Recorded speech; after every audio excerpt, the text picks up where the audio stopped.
For your information, menurut data dari WHO atau Badan Kesehatan Dunia, pada tahun 2019 itu lebih dari 4 juta orang di seluruh dunia meninggal akibat polusi udara.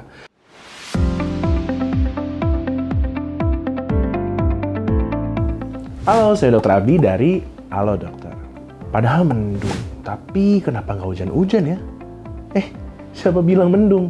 Bukan. Langit keabuan yang mirip kayak awan di antara gedung-gedung itu bukan mendung.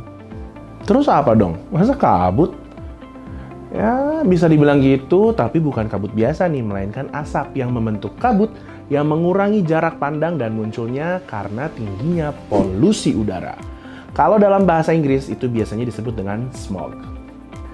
Jadi memang belakangan ini tuh polusi udara di beberapa daerah di Indonesia, terlebih di kota besar kayak Jakarta nih, lagi jelek banget. Per hari video ini dibuat aja, menurut data dari Indeks Kualitas Udara atau AKI, kualitas udara di Jakarta sudah mencapai 154 dan masuk ke dalam kategori merah atau tidak sehat. Bahkan nih ya, Jakarta menjadi kota dengan udara terkotor ketiga di dunia loh. Aduh, miris ya. That's why penting banget buat kita nih untuk tahu gimana cara mengantisipasi polusi udara yang buruk ini.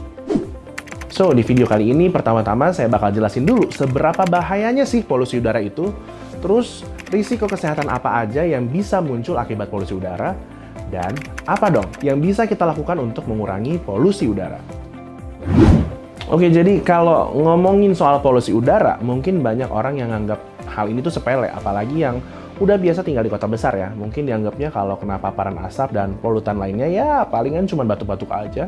Ya salah. Nah, ini perlu diluruskan dulu ya. Jadi, polusi udara seperti yang berasal dari asap kendaraan, limbah pabrik, debu, hingga asap bakaran sampah dan asap dari kebakaran hutan itu mengandung beragam zat yang sangat berbahaya. Di antaranya nih ada karbon monoksida, nitrogen dioksida, sulfur dioksida, terus timbal, benzena, dan juga unsur-unsur partikel yang meliputi sulfat, nitrat, amonia, natrium klorida, dan debu mineral. Nah, kalau sampai kita terpapar zat-zat berbahaya ini, apalagi terlalu sering, ya akhirnya jadi beresiko mengalami beragam masalah kesehatan. Seperti mulai dari yang paling umum dulu deh, mata merah dan juga mungkin iritasi hidung, jadi hidung agak gatal-gatal gitu ya. Terus yang kedua, batuk dan sesak napas, lalu dalam jangka panjangnya bisa berkembang menjadi gangguan yang lebih berat, contohnya asma. 3. Bronkitis, yang adalah iritasi atau peradangan di dinding saluran bronkus, yaitu pipa yang menyalurkan udara dari tenggorokan ke paru-paru. Lalu yang keempat, kalau misalkan bronkitis makin memburuk nih, kamu berisiko mengalami pneumonia alias radang paru-paru. Kondisi ini bisa terjadi ketika infeksi menyebar ke paru-paru sehingga kantung udara di dalam paru-paru mengalami peradangan dan terisi dengan cairan. Yang kelima, penyakit paru obstruktif kronis alias PPOK, yang bisa terjadi ketika saluran pernapasan dan paru-paru mengalami peradangan dalam waktu yang lama. Nah, PPOK ini juga bisa berkembang menjadi kondisi lanjutan dari bronkitis kronis tadi. Yang keenam adalah meningkatnya risiko penyakit kardiovaskular atau gangguan pada jantung dan pembuluh darah, seperti detak jantung yang nggak teratur, gagal jantung, terus serangan jantung, bahkan hingga stroke. Nah, ini bisa terjadi karena paparan polusi udara dalam jangka panjang bisa menyebabkan penumpukan kalsium pada pembuluh darah arteri koroner. Dan yang nggak kalah mengkhawatirkan adalah gangguan kehamilan. Polusi udara diketahui bisa meningkatkan resiko gangguan perkembangan pada paru-paru dan juga ginjal janin. Terus persalinan prematur juga, bayi lahir dengan berat badan rendah juga, bahkan keguguran. For your information, menurut data dari WHO atau Badan Kesehatan Dunia, pada tahun 2019 itu lebih dari 4 juta orang di seluruh dunia meninggal akibat polusi udara. Jadi persoalan mengenai polusi udara yang buruk ini memang nggak bisa disepelekan.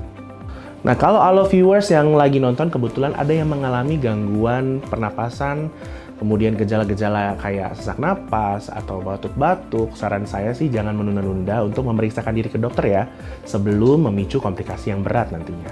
Atau ya, seenggaknya coba dulu konsultasi ke dokter, misalnya via chat di aplikasi Halo Dokter.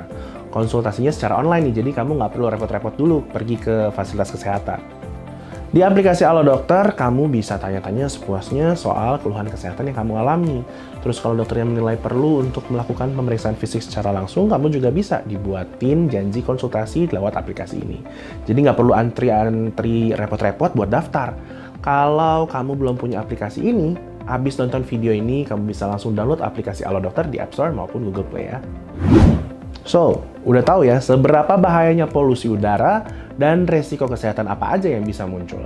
Sekarang, saatnya kita tahu gimana sih cara untuk mengurangi polusi udara. Sebenarnya sih caranya cukup simpel kok. Yang pertama, pertimbangkan untuk lebih sering menggunakan transportasi umum.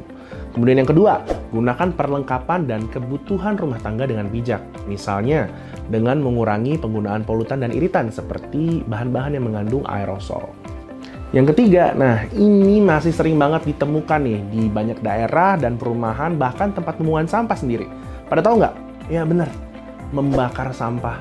Jangan dilakukannya, itu benar-benar nambahin polusi.